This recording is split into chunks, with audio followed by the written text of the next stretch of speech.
Hey Parsa, how you doing? Hi, I'm doing good. I hope you're doing okay too. Yes, all good, thank you. All good. Thanks for having time to have a one-on-one session with me here. Thank you so much. Yeah, no I, problem at all. No problem at all. Sorry for the inconvenience. Rescheduled from no, yesterday. no, it's okay. It's fine, bro. Cool, man. Cool. So, what's on your mind? How may I help you? So, couple of sentences about myself. I started with trading 2 years ago, actually, and I started with actually crypto first. A lot of people I saw back in the days, they're starting with crypto. I wanted to go to day trading. The point was at that time, actually, until a couple months ago, I was working as a senior software engineer in the field of autonomous driving for Audi. So I didn't have that much time always to day trade. And I knew for day trading, I need cash flow. And I started to work with a prop trading company. That's a German one, but they're located in Holland. Uh, I got a funded account for 500K. I have a total drawdown of 20K a month for the account during the months, and a daily drawdown of 2000K. So, and I have to pay almost 500 euros per month. And the goal is to reach the 10%. And from the 10%, I will get 80% of it. And I started with some strategies because I got to know you because I joined back in the days the bull traders. And then I saw a lot of strategies, yes, but it was not mine. When I saw your naked trading, I said, "Yeah, okay, that's gonna be mine actually." And then come to your next one was fractal trading here. What I'm struggling here sometimes is the psychology. For example, maybe I'm $1,800 in plus, where I should leave the market, but I keep trading, and at the end I'm losing with minus 500. They say never turn your winning day into a losing day, but I did actually. And the next point is and I saw you change actually your strategies too. You're not using the fractal pattern that you're using the 30 minutes candle from 8 a.m. Now you're going to the 30 minutes and you're trying to have, for example, to see where you see some reactions so you can draw your lines there. So what I wanted to ask one was, for example, I know every people is trading differently. That doesn't mean I have to trade exactly like you. But if you would have account like mine, for example, is a prop trading one where you have a daily drawdown and a total drawdown, how would you trade that account, for example? How much would you have? For example, I buy usually 700 shares of Tesla. The reason why I decided for Tesla because I see Tesla have at least $10 to $15 volatility a day. For example, it goes up and down, and I need only 2, 3 dollars of it. That's it actually. Then I have made my day. So that was one question what I wanted to ask, and another one where I wanted to maybe you share your chart or I share my chart in a trading view, where you can show me, for example, what would be a good sign for you to say here could be a good 30 minutes level for me, and which reaction would you see, for example, from back then actually. I could imagine what kind of candidate that would be to say from there I would be go long or short. hmm Okay. Yeah, these are interesting points. You've had a quite a good journey, huh, through day trading, it seems like. All right. So with the prop firm thing, um, okay, now I've never traded with prop firms, but from what I see, you have to adjust your trading style to fit their rules. They have the drawdown limits and all that. So what seems to work with other guys with prop firms is actually taking profits at an R value. So if your trade goes to 2R, 3R, 4R, something like that, a lot of people are doing that where you forget about a profit target, or sorry, a level as a target, which is what I like to use. You just make sure that the account grows. So you just pay yourself. make sure the trade is green so you don't have any drawdowns, or you minimize your drawdowns. Once it's a green trade, you don't let it draw down. So you take the profits at 3R, for example. And now I don't like that kind of trading because I think there's so much more money to be made. If you have a target that's usually 10R, the way I do it, you're going to have a drawdown on the way. The price will go in your favor, 5R, then pull back close to your break even, and then run for the 10R target. That's very normal when you're going for these bigger trades. But unfortunately, you can't do these bigger trades with prop firms, from what I see, because of their limitations. Now, the reason to use the prop firms is, for most people, it's to get paid. And Cash so flow, to have a cash flow. Yeah, so you get paid and you build up your own account and you have your own account to use later. So perhaps just try that and think of it as a temporary thing, prop firm trading, where you find a way to trade profitably, find a way to get paid by taking these 3R kind of targets and build up your own personal account, and then go open your own account and then really trade after that, do some proper trading, which is where then I use the naked trading strategies and fractal patterns and all these sorts of things. So do that. It's not ideal, but when you're doing this, just remember it's temporary. It's not the way I suggest trading for the long term. It's actually quite a good way to trade when you're beginning in your first year or so of trading, so you understand what it is to get 3Rs and all that. But then to really grow as a trader, I think you need to have serious big targets in mind, much larger targets, bigger time frames, all that stuff. So think of that. Now, on the other side of it, when it comes to cash flow and trading, the hardest part about trading is that it's a business where you will have losses more than you'll have wins. It's very different than any traditional business where you have a contract and you provide the services or the product and you get paid. And most of the time the contract is, you got to stick to the contract. If you breach the contract, you're not going to get paid, or you get paid less, or whatever. That's typical in the business world. In trading, there's no such thing. It's a matter of probabilities. You put on the trade on a perfect setup, and 7 out of 10 times it will fail. You will lose money. You will lose all of it. And only 3 times out of 10 it'll actually go for some target that you've got in mind. Ideally, it's 10Rs. So that seems to be, well, in my experience, that is the hardest part about trading, is accepting losses. You just don't see this in any other business anywhere else, where you have to just keep accepting losses nonstop, and it really psychologically wears down a person. That's the really hard part, to stay motivated and stay focused after a losing streak, 5 trades in a row, or 5 days in a row, or 2 or 3 weeks straight. You can't make a single dollar out of the market, even though you're doing the right things, but you're still losing. And that's normal. That's very difficult for everyone to get used to. It's easy to talk about now, but when you're actually live in the market, you got money on the line, and you're in the middle of a losing streak, the emotions start flowing. And then you start doubting yourself, you're doubting your strategy, you're doubting your psychology. All of these things are difficult things.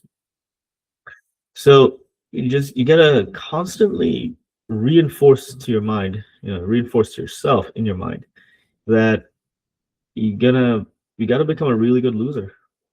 You just gotta keep losing, get used to losing. Accept that when you put on the risk, there's a 70-80% chance this trade will go to zero, as in it'll go to your stop loss, and you won't make money, and you'll lose that 1R.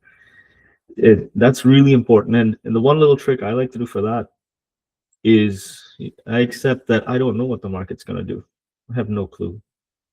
All I know is that if the setup is there, I'll put on the risk.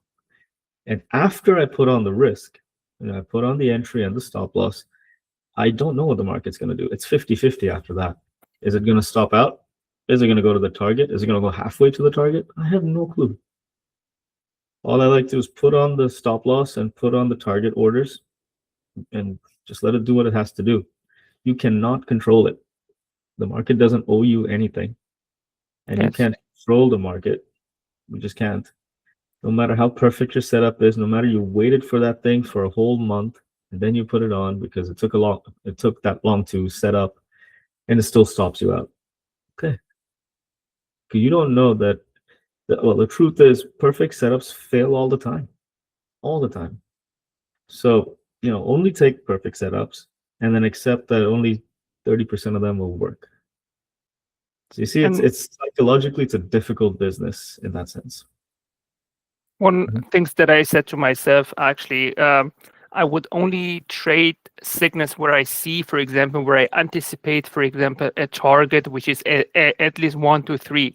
For example, let's say I have an entry point and I see, okay, I'm buying 700 shares of Tesla, and my stop loss would be $400, but my target, what I assume it will go, would be at least $700. That's not going to be a good trade, so I will stay away from it. I rather to concentrate on trades where I see a bigger opportunity, where I see, okay, I anticipated it could be a 1 to 3 target at least, where I can say, Mhm. okay, that's gonna be a good setup here. And I said to myself, maybe not more than 3 trades a day, for example, since I have an funded account and I'm not free to do with it, which is on the one hand side good, so I cannot blow up that total account.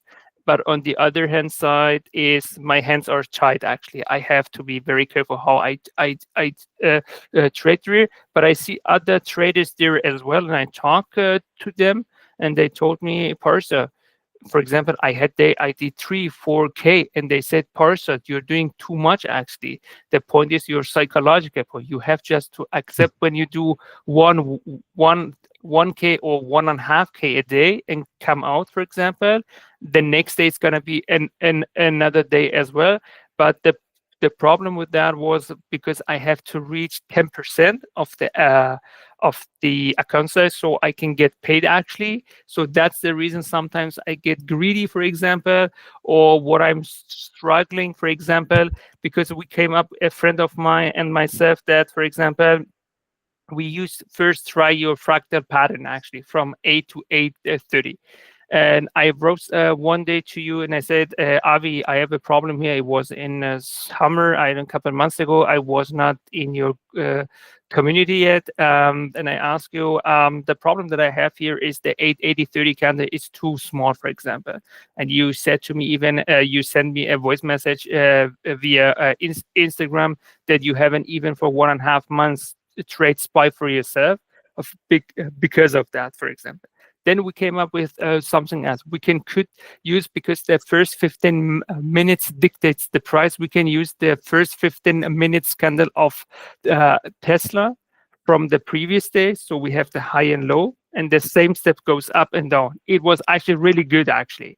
And then we came up, okay, the problem here is it's a little bit too big sometimes. So what we can do, we can divided through 3 parts actually. So we have 2 high levels, for example, in one color, and in another color 2 mid levels here. Mhm.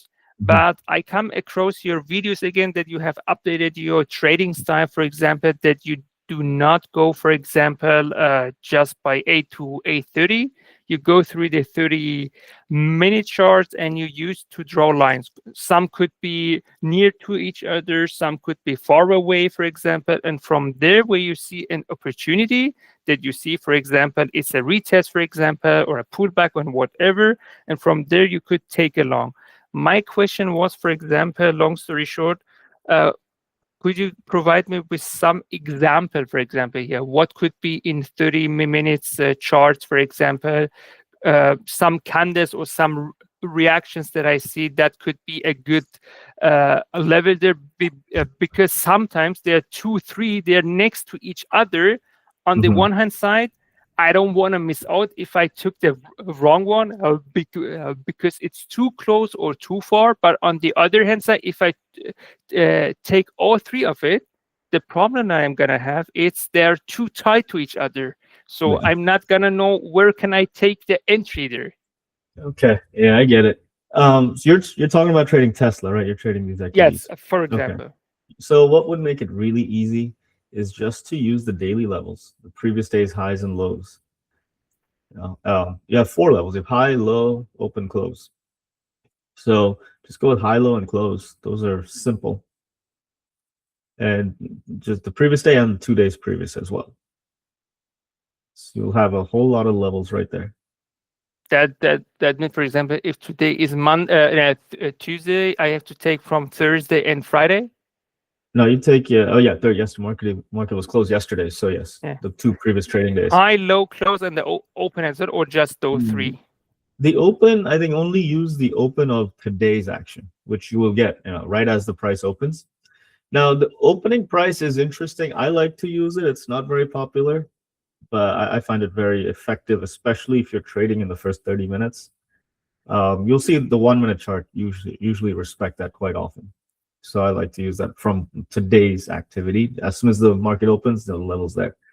So these are pretty much automatically drawn levels on most platforms. Which platform are you using? Are you using DOS, is it? No, we are using Helden Trader. It's like the one from Colmex Pro. Colmex Pro, I don't know if you know it. They have also a branch in Dubai. It's actually the fastest one here in Germany. In Europe, it's really, really fast, actually. Okay, cool. Well, it should have these levels on it. It should be easy to put them on automatically. It'll just put the setting on, and then wait for the reactions at these levels. Just like you were using the 8 a.m. candle, you're looking for the reactions at these levels. Just look for that, and then when you're getting the reaction off the level, just make sure you're going towards the next level. The only thing you got to watch out for is make sure the next level is far away, so you have enough room to make profit. Okay. So 3R, since you're in the prop firms, I'd say 3R is all right. Personally, I go for much more, but you just don't want your level within 3R. You want it further away, the target level. So it's the same thing. Now, the tricky part is when you have to, you really have to identify what is a reaction at the level. What identifies a reaction for you? What constitutes a reaction? For me, it's particular candlestick patterns that I really like to see, either continuations or reversal. So now, depending on what indicators you like to use, what indicators you trust, you got to really define it, like write it down almost. Like this would constitute a reversal to have these 3 things in place, or these things together. When they come together, now I have a continuation. It's going to continue that trend from this level to the next level.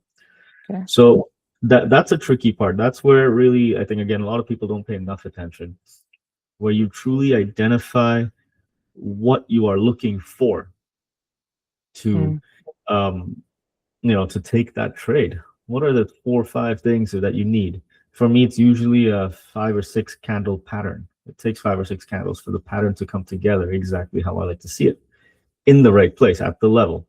And that means only an engulfing wouldn't be enough for you, for example. Yeah, I don't usually use the engulfings very much. It's tricky. It doesn't work as much as I like it to work. But I have different ways of seeing it. But some people look at the tape, or the level 2, or the moving average getting bounced off at that level, for example, or the volume bars as well in the same place, increasing in volume. So all of these indicators exist. There's so many indicators. So now you got to ask yourself, what are the indicators that you truly trust? The candle, actually, if I'm honest with you, and the levels that I draw, because I see a certain if I don't see any reaction there, that means I have to do nothing there. But if I see a certain reaction there, for example, it cannot break it, or it's false break, it cannot break it, but it comes down, then I have a pullback, and now it's going down. I have a certain candle, for example, it closed below doji, for example. It shows me, yes, clearly, I just now want to go down, for example. That would be for me good enough to say, okay, I put my order there, and my stop loss would be behind the candle, actually, and something like that. But 2 questions here about the daily levels. Right now, Tesla's daily levels are next to each other, so it's actually a good thing, actually, for me. But sometimes you have they're going up, or they're going down. So the previous days, they're far behind. What would be a good reaction to zoom out to see what would be the next one, for example, if I go back, for example, 2, 3, or whatever weeks ago, and or even if it breaks, for example, you see the market opens and it breaks down or it goes up. Actually, what should I do? Should I go back to the daily to see where can I find nearby, for example? Mhm. Yeah. So in this situation where basically there's a gap in the day or an overnight gap, and so the previous day's levels are not in play, they're not in the area. In this case, what happens is there's a gap typically because there's a catalyst that made it move overnight. There's some news. Now, in this situation, what you'll find is because of the catalyst, it'll be really volatile at the open. It'll have lots of volume, lots of volatility, and it could jump around. So in those days where there's a gap, you're gonna see that. Now, then you gotta ask yourself, do you want to trade the open? Do you trade these 1 minute ORBs, 5 minute ORBs? Now, if you do, then the levels to use, I'd suggest, are the pre-market levels on that day itself. The pre-market high and low are pretty effective. And typically you'll see a pretty neat consolidation in the pre-market. Just look at a 30-minute chart, a 5-minute chart, you'll see it. It's all basically in one place. It'll gap and consolidate before the open. And then you're catching a breakout of those pre-market levels, long or short, either way. So so that's why in these situations where things gap, you find I don't really trade those things. And I stopped trading that 3 years ago, I think. And I trade bigger time frame things. Looking for bigger moves. So now this comes down to momentum trading, scalping the open ORBs. This is a whole different world.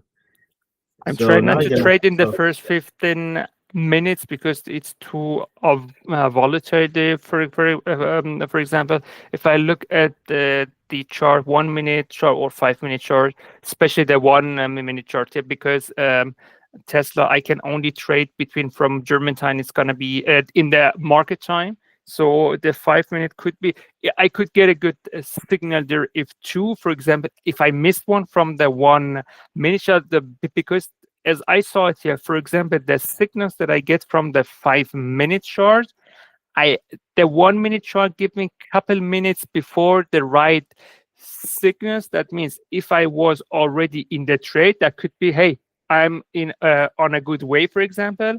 Or if I missed it, no, I get a second chance from the 5 minute chart. Actually, that was the way I was seeing it. But the reason why I do not want to trade in the first 15 minutes because I want to let the market dictate the price first.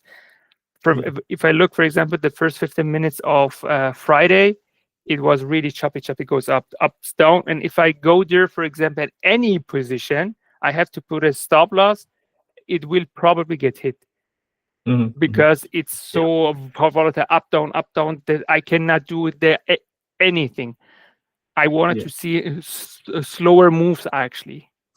So, to put it very simply, when you have things gapping, don't look at it on the day. Look at something else. Look at something that does not have a big gap. And you really, these days, by these days, I mean the last 10 years, you have the Mag 7 tickers. They are in play every day. They don't need a catalyst. And typically when I traded them, I think it was 2024 last time I really traded them. When they gapped, I didn't trade them. I just look at all the other 6 tickers, AMD, Apple, Microsoft, whatever. Okay. They're always in play. So if as you said, it's volatile at the open. You have that 15 minutes. You don't want to touch it. I agree with all that. If you want your trading to get a lot bigger, you avoid the volatility. You avoid those things where they're gapping up and down. The only opportunity is to actually scalp. So I'd suggest that. You'll find your trading gets slower, gets more consistent. You're more stable with the way you're seeing the market. You're not emotionally triggered all the time. I mean, I think there's a lot of benefits to just doing things this way. Just go with the slow stuff. I mean, I wouldn't say trade the SPY, but then you have different issues. But the fun one actually, I think, is futures. If the prop firm allows you to trade futures. Actually, I'm trading one. For example, may I share my chart with you, my screen with you? Yeah, bring it up.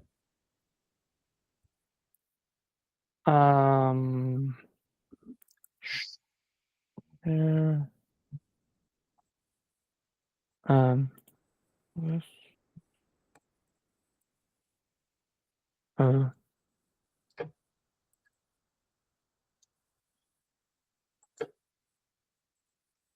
So what can you see my Yeah, screen I see here? it. Yep. Okay. Okay, that's, I don't know why it's on paper trading here. It should be on. Give me one sec. Yeah, I started that account with $200 because that's Trade Nation. They give you a leverage of 200 actually.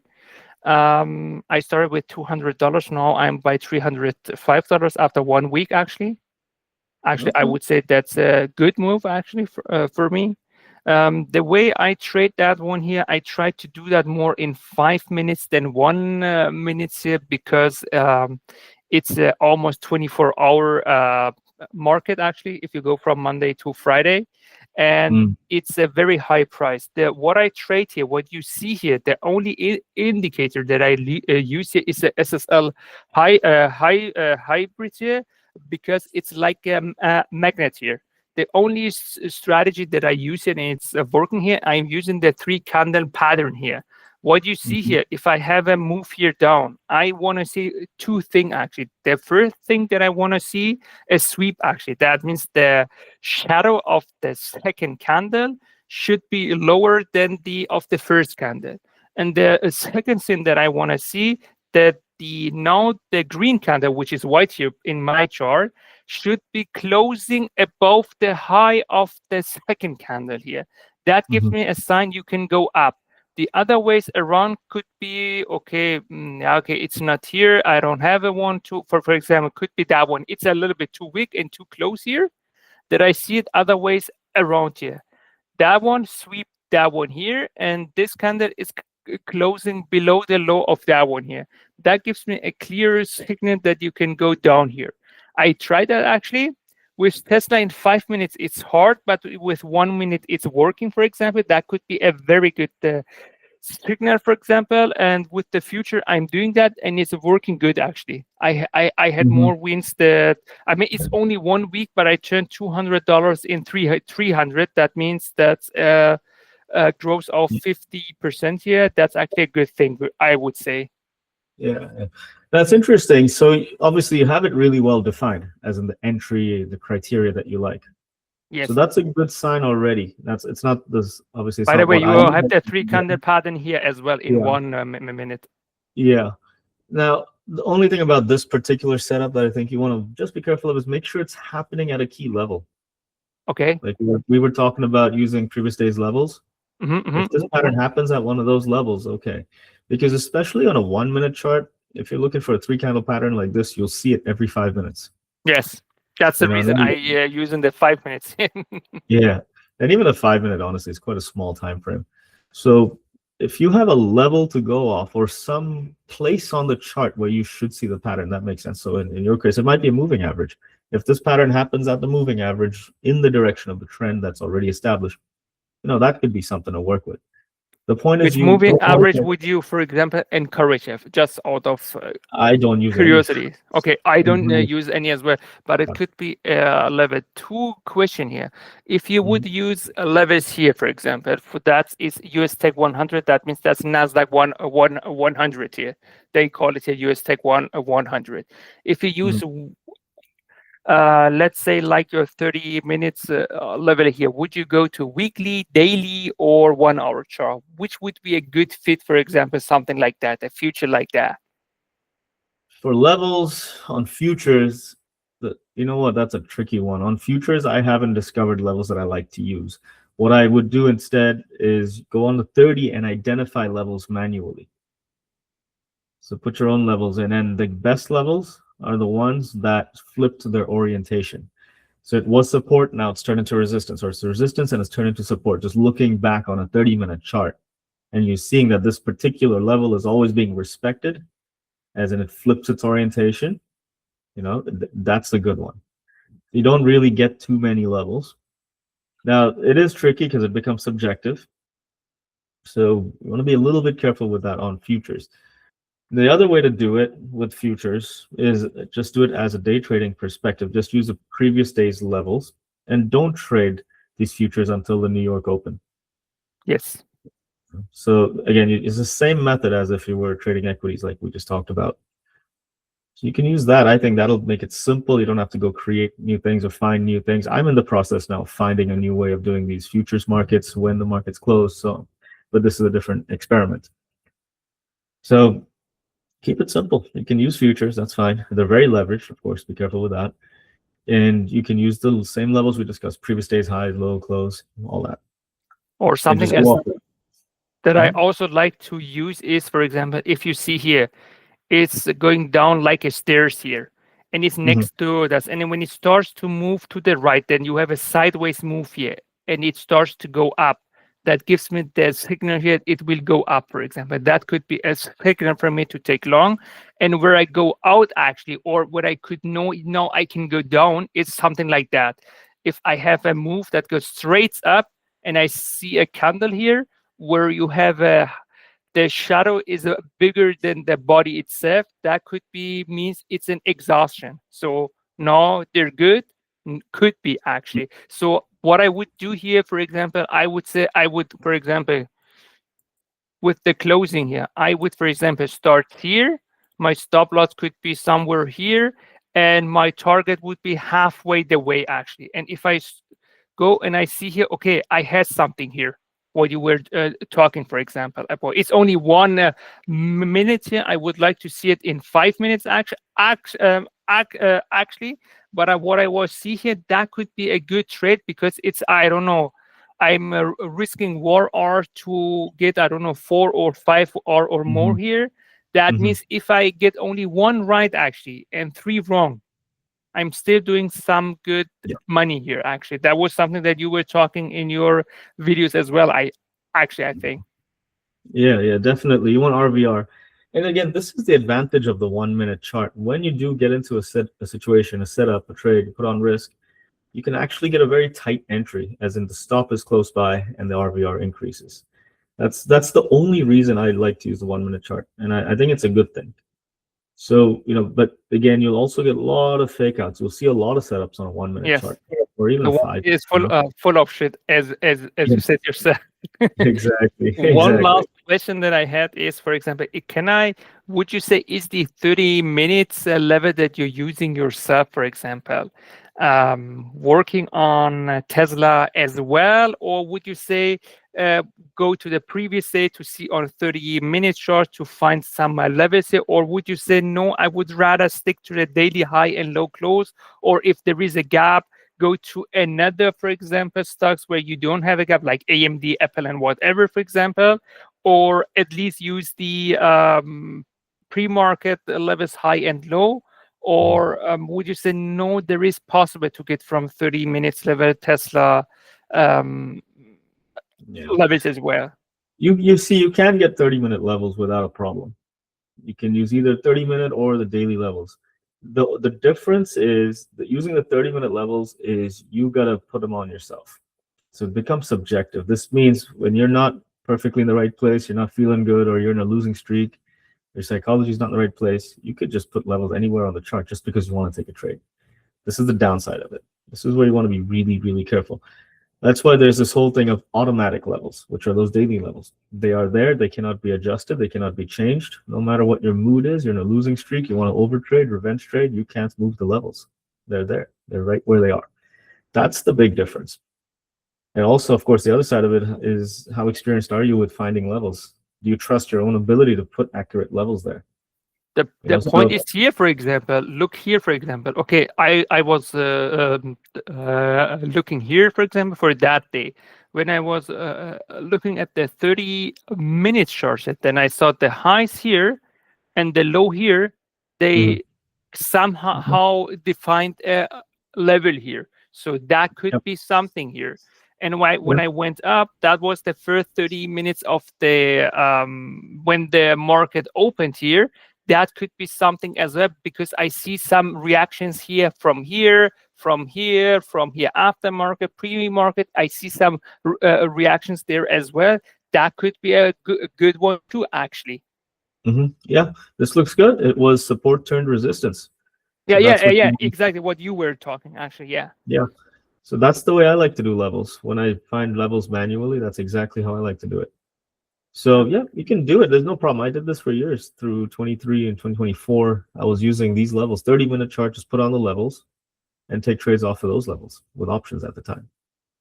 So listen, there's no problem doing that. You just got to understand where the pitfalls are. Yeah. You know, the And pitfalls I are know understandable. that's something that I have to decide for myself, but I'm just asking you, for example, out of curiosity. Let's say you're in my spot, for example, you as the Avi, not me as Parsa now, and you're trading a trading account like mine, for example, where you have a daily drawdown of $2,000 here, and then you have a total drawdown of $20,000. What would be, for example, we cannot say that every day is the same, but what could be a good target every day, for example? Of course, we cannot say always, okay, it should be $3,000, $2,000. Sometimes you have to leave the market less. You have to accept your loss yet. But the point here is, if you would trade for yourself, what could be a good target a day? $2,000, for example, with that prop trading account. And again, I know that's only you talking. That doesn't mean I have to use the same. But I want to, for example, hear it from someone who has experience, not himself, but through his mentees. Mm-hmm. Yeah, I think the way I would do a money target, a dollar target, is I would look at the risk side of it. So risk per trade, let's say it's $500 risk per trade, for example. And if I'm doing this prop firm, we have a drawdown problem, I would just probably stick it at 3R, put a target at 3R. So that becomes $1,500 per trade. That works. I would just take the trade off at 3R and keep locking in those profits bit by bit. And I'd That is, if probably I do it see on a somewhere, I'm sorry for interrupting you. If I see somewhere an opportunity and then I see it makes sense to have a stop loss there, but if I buy 700, for example, my stop loss would be $700, then I should decrease, for example, that trade from 700 shares to 500 trade, so I can have only a stop to $500. So it's more like 500 to 1,500. Is that correct, for example? Yeah. I think that would make sense. That's probably what I would do. And I would do it on a 1-minute chart, as in executions on the 1-minute chart off of the bigger picture levels, like Yes. 30-minute levels, 1-minute chart, because at least I know me, I can identify momentum setups off of these levels and get 3Rs pretty quickly. So, you're just trying to hit those 3R trades a lot, so you can just build out that account. I don't think it's ideal. I don't think it's a good way to trade because there's a lot more money to be made. The only reason why using 5 minutes next to it is sometimes if I miss an opportunity or if I'm on a trade and I see a clear signal, for example, it goes up and down, and then I see two candles next to each other, same size but different colors, that gives me a good feeling that yes, I'm on a good way actually. Or if I miss the opportunity from 1 minute, I can still have a second chance from the 5 minute. But I like to work with the 1 minute as well, because otherwise I will lose the momentum here. Mm-hmm. Yeah. It's a tricky thing, but in a funny way, let's take it this way. When you're trading a prop firm, you actually have to do some bad trading, like bad habits. You have to take the position off quickly to lock in the profits and don't have the drawdowns. It's not how real trading works. Real trading is you take lots of losses all the time and you hold for big winners, 5R, 10R. I've had 20R trades even. So you can't really do all that stuff with the prop firms. It becomes difficult. So you find a way to just get these wins quickly. You're almost scalping a 1-minute chart. You find a momentum setup off of a level, and then you go with it. And at 3R, you take it off. You even put in the target order and take off the position, and you lock in the trade. That's it. Then you'll have 2 losers, perhaps. Then you have another 2 winners, maybe something like that. And you're minimizing the drawdown side of things, and just trying to build out that account, and then get paid, and then go into real trading, which is your own trading. So I would really, don't build your trading habits from the prop firm rules. No. It's actually, let's say for the first year, actually to make money there, for example, and then to go. If I want to go to the options trading, while I was Googling it again, that's just Googling it, but it says it would be good to have at least 10K in your account. What would be, let's say, someone who has already experienced 1-2 years with stocks in the normal market and is doing well for him or for herself, actually, and the person now wants to go to the options trading because your hands is no longer tied based on your experience also. Mhm. So what would you suggest? Again, I know that's subjective, but what would you suggest to have at least in your trading account to do options trading that you said, okay, that could be, Mm. mm, I don't valuable to suggest you? options trading. I don't suggest options trading at all. Okay. It's very complicated. It's messy. I did it. I did it a lot, and there's a reason I moved away from it so You're far. no Mm, longer doing it? Oh, mm-mm. okay. I moved away from it. It's very risky. There's a lot of things that you can't plan for. Too much. Okay. And it works in your favor sometimes, and your RVR just explodes. But other times, I mean, I've had liquidity problems where I can't even exit a position. So it gets very complicated to trade options. Okay. I think put it this way, the reason I went to options was because of the leverage it offered. Lots of leverage. I can use a small amount of cash and make money, and Yes. that worked fine. But here's the thing: if you just want to use leverage, the futures market offers actually a lot more leverage. Yeah. In my experience, yeah, more than options. As you saw, what I did with $200, I don't have the experience that you have actually. And I saw, for example, you turned a $250 trade from silver to 3K actually. Congrats to that actually. And yes, that shows the opportunity and the power of the futures. Yeah. This is what leverage is, and if you're just looking for leverage, the futures market has more than you need, and it's also liquid. You have leverage and liquidity without a May problem. I ask the leverage that you're using with your broker? How much is it? It's different for every instrument, but for the silver contract, what is it? SIL. It costs $250 to put on a single contract, Okay. which is very little. I think MES, I think it's $500 for a single contract. So Okay, but what's the leverage actually? That's the money that you have to put in. yeah, that's margin, and that's the way it's calculated with futures. It's how much margin do you need to put down to control one contract. So Okay. the less money and less margin you have to put down, the more leverage you have. So with this broker, it's I don't even know what the ratios numbers are and all that, but it's very effective, as in they Okay. require very little money compared to IB, which is what I was using previously. They need like 10 times more margin you got to put down to get into a futures position. So I switched to this one. So that again, it's leverage. The point of leverage is it works both ways. Be careful with it and all. Yes, sure. But as you saw there, I was showing I know what I'm doing. For example, I'm risking $10 to make $50 actually. For example, the same go if I buy 10, I'm risking, for example, $100 to make $500. I know the risk there actually. And even if you have a strategy that is working, for example, and you did some back testing, even if you have 3, let's say, bad trades in a row, you are 300 in minus. But now you have a trade that goes at least $500, then you're still 200 in plus. That was the way I followed actually your step, what you were saying in your videos. Don't trade trades actually that is actually less than 1 to 5 or 1 to 3. It should be bare minimum. If I see a trade, for example, if I anticipate, okay, the stop loss could be $400, but the take profit that I see here that is possible is 700. That doesn't make any sense to take that trade yet. Wait for the next one. Actually, that was the thing. But absolutely. Thank you so much for having the time for me here. That helped me a lot. I will let you know about my journey here, and we'll see you in the chat room again. Thank you so much, Avi. Sounds good. It's been good talking to you. You take care, and I'll see you soon in the room. Thank you. Bye-bye.